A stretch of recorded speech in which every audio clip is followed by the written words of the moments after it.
नमस्कार दोस्तों, जय हिंद, वंदे मातरम। आज के इस वीडियो लेक्चर में हम बात करने वाले हैं हायर सेकेंडरी मुख्य परीक्षा 2024 कक्षा 12वीं संस्कृत के पेपर के क्वेश्चनों के बारे में हम डिस्कस करेंगे। दोस्तों यहाँ पर देख सकते हैं आपकी यहाँ पर इसमें 23 प्रश्न पूछे जा रहे हैं और 8 पेज का प्रश्न पत्र है। ये 3 घंटा जिसमें टाइम है और 80 नंबर का पेपर है। तो देख लेते हैं सभी हम कक्षा 12वीं संस्कृत के प्रश्नों के क्वेश्चनों के संपूर्ण हल इस वीडियो लेक्चर में हम जानेंगे। दोस्तों आपके सामने पहला प्रश्न है, देखते हैं हम पहला प्रश्न का उत्तर। निधाय में दोस्तों यहाँ पर आपको प्रत्यय बताना है, तो निधाय में दोस्तों आपका सही उत्तर हो जाएगा ल्यप प्रत्यय। आपको पता होगा दोस्तों कि यहाँ पर जब भी किसी भी वर्ड के अंत में अगर यह आ रहा है तो वहाँ पर आपका ल्यप प्रत्यय ही होगा। उसके बाद में दोस्तों दूसरा प्रश्न देख लेते हैं। यहाँ पर गतः यानी कि गतः के पीछे विसर्ग आ रहा है, इसका मतलब दोस्तों यहाँ पर इसमें आपका इक्तः प्रत्यय होगा। उसके बाद में दोस्तों देख लेते हैं नेक्स्ट प्रश्न नंबर 3 यानी कि श्रुत्वा में दोस्तों आपको यहाँ पर प्रत्यय बताना है। तो श्रुत्वा में आपको पता है कि श्रुत्वा में आपका दोस्तों यहाँ पर कृत्वा प्रत्यय होगा। फिर आपका जो चौथा प्रश्न है, जगत चक्षुभिः भास्करे इत्यस्मिन् पदे विशेषण पदम, तो विशेषण बताना है दोस्तों इसमें अपना आपका, तो यहाँ पर इसमें जगत चक्षुषी आपका विशेषण हो जाएगा। फिर देख लेते हैं यहाँ पर अगला प्रश्न है आपका राजेंदु दिलीप अस्ति, इसमें आपको विशेष पद बताना है, तो दिलीप इसमें विशेष पद होगा। फिर इसमें आपको विशेषण बताना है, तो अल्पज्ञ आपका विशेषण हो जाएगा दोस्तों। फिर ऋतध्वजः शत्रुजित आशितः, इसमें आपको विशेष पद बताना है, तो यह शत्रुजित आपका विशेष पद हो जाएगा। फिर दोस्तों यहाँ पर अब देख लेते हैं प्रश्न क्रमांक 2 के एक पदेन उत्तरम लिखतः, है ना। तो त्रिविधम कश द्वारम, इसका आंसर मुझे नहीं मिला है, तो इसका आंसर आप मुझे कमेंट बॉक्स में कमेंट करके बताइए। फिर दूसरा प्रश्न है दिलीपः प्रजानाम बुद्ध्यर्थम कम अगृहीत, तो बलिम आ जाएगा दोस्तों। फिर शरीरे का प्रहर्ति, तो स्वजनः। शर्वरी पदस्य का पर्याय हो जाएगा दोस्तों निशा। गज का पर्याय हस्ती। त्याज्य का विलोम प्राप्तः।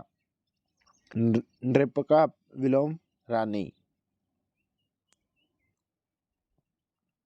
फिर देखते हैं प्रश्न क्रमांक 3 उचित विकल्पम चित्वा लिखतः, यानी कि यहाँ पर इसमें देखेंगे वधूधाधिप में समास विग्रह बताना है दोस्तों, तो इसका समास विग्रह हो जाएगा वसुधाया अधिपः। फिर बहुब्रीहि समास का उदाहरण बताना है दोस्तों, तो वनराज आपका बहुब्रीहि समास का उदाहरण हो जाएगा। प्रत्याहम पदे समास अस्ति, तो प्रत्याहम में, है ना, प्रा उपसर्ग, इसका मतलब इसमें दोस्तों अव्ययभाव समास हो जाएगा।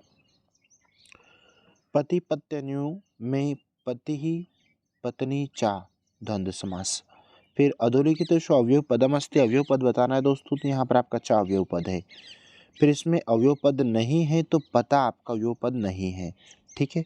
फिर देखते हैं अधोलिखित अवयव पद अस्ति, तो यत्र आपका अवयव दोस्तों। फिर यहाँ पर देख लो ये सही जोड़ी। छायो में आपकी गुण संधि हो जाएगी, आशिद में लग लकार, एकेन अपि दीर्घ एकेन प्लस अपि, सत्यानंद में आपका व्यंजन संधि, प्राहर्ति में आपका लट लकार हो जाएगा, प्राहर्ति प्राहर्ता प्राहर्ति प्राहरंती, कोवत्र में दोस्तों आपका को प्लस अत्र विसर्ग संधि हो जाएगी। फिर यहाँ पर इसमें आम और ना बताना है, ठीक है। तो पहला में ना, दूसरे में आम, तीसरे में ना, चौथे में आम, पांचवें में आम। फिर ये आपके प्रश्न रहे दोस्तों। तो मैंने इसका ओआर कर दिया, पहले का ओआर में उत्तर देख लो आप। सात्विक में आपको कदा हटा के प्रातः काले उत्तर हो जाएगा, इसका ओआर देख लो। किमर्थम के स्थान पर जरा मरण नाशर्थम आज उत्तर हो जाएगा। फिर प्रश्न नंबर 8 देख लेते हैं, तो 8 में आपको ये वाला आंसर रहेगा। दोनों आंसर फटाफट देख लीजिए, 9 10 है ना, सारे उत्तर आपके सामने डिस्प्ले पर स्क्रीनशॉट ले लो। 11 12 सारे आंसर आपके सामने हैं। प्रश्न निर्माण करुतः 12 का उत्तर भी आपके सामने है, ठीक है। और उसके बाद में दोस्तों यहाँ पर 14 प्रश्न नंबर वेदांग की आपको यहाँ पर संख्या बताना है, तो शिक्षा, कल्प, व्याकरण, निरुक्त, ज्योतिष और छंद, ये 6 वेदांग है दोस्तों। और वेद आपके 4 हैं, ऋग ऋग, यजुर, साम और अथर्व। फिर युगमालयम, कादम्बरी, बाणभट्ट है दोस्तों। रघुवंश कालिदास का आपको पता होगा। पंचतंत्रम विष्णु शर्मा ने लिखा है। महावीर चरितम भवभूति ने लिखा है। नैषधीय चरितम श्रीहर्ष की रचना है। फिर ये रहे आपके अनसीन पैसेज के क्वेश्चनों के उत्तर आपके सामने, है ना। मैंने नंबर भी डाल दिया है, यानी कि यहाँ से तो यहाँ तक आपका 1 आंसर हो गया, ये आपका 2 उत्तर हो गया, यहाँ तक, यहाँ से आपका इतना 3 आंसर हो गया। इसका और भी दोस्तों मैंने सॉल्व कर दिया, आप इसे देख लो एक नज़र, ठीक है। यहाँ से इसको समझ लीजिए, स्क्रीनशॉट ले लीजिए। फिर प्रश्न नंबर 17 आपके सामने, दोनों क्वेश्चनों के आंसर, ठीक है। 18 देख लो दोस्तों, यहाँ पर 18 क्वेश्चनों के आंसर आपके सामने हैं, ठीक है। 19 देख लो, इसका OR है ये, है ना। 18 का 19 के सभी प्रश्नों के आंसर आपके सामने डिस्प्ले पर मैंने लिख दिए हैं। और 20 में दोस्तों आपको यहाँ पर कोई 2 श्लोक लिखने के लिए आएगा, ठीक है। और 21 में यहाँ पर आपकी ये पैसेज देख लो, ठीक है। तो इसको भी मैंने सॉल्व कर दिया, नंबर डाल दिया ताकि आपको कोई असुविधा ना हो, है ना। उसके बाद में दोस्तों यहाँ पर प्रश्न नंबर 22 देख लेते हैं हम। तो 22 के सभी क्वेश्चनों के आंसर आपके सामने डिस्प्ले पर हैं। इसका OR मैंने सॉल्व नहीं किया है। और 23 कालिदास, भारवी, माघ, अश्वघोष, किसी भी एक का जीवन परिचय या संक्षिप्त परिचय उनके बारे में लिखना है, ठीक है। तो दोस्तों यहाँ पर आपके ये सारे के सारे 23 क्वेश्चनों के आंसर्स आपको, है ना, बताए गए हैं। आई होप आपको ये सारे के सारे सेम टू सेम इसी प्रकार के क्वेश्चन आंसर आपको परीक्षा में देखने को मिलेंगे, ठीक है।